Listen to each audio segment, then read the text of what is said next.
Come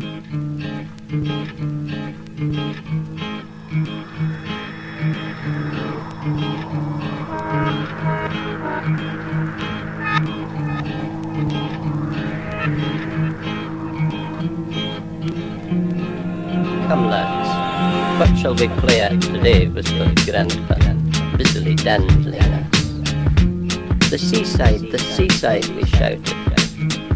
Down the river Clyde, I added, for which impertinence I received a mighty buffet, bleeding my tender nose with his last white knuckle.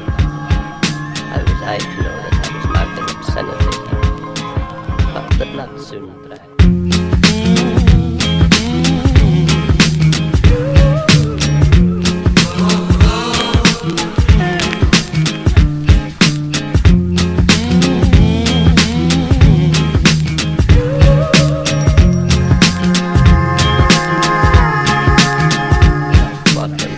Forth our left hand according to custom, but I didn't mind as I was left-handed, even though my coordination was poor, going for the mile in shortage.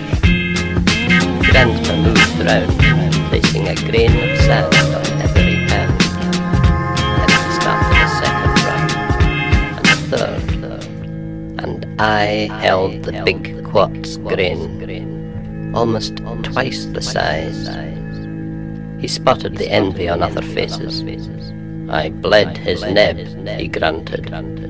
We went off to play.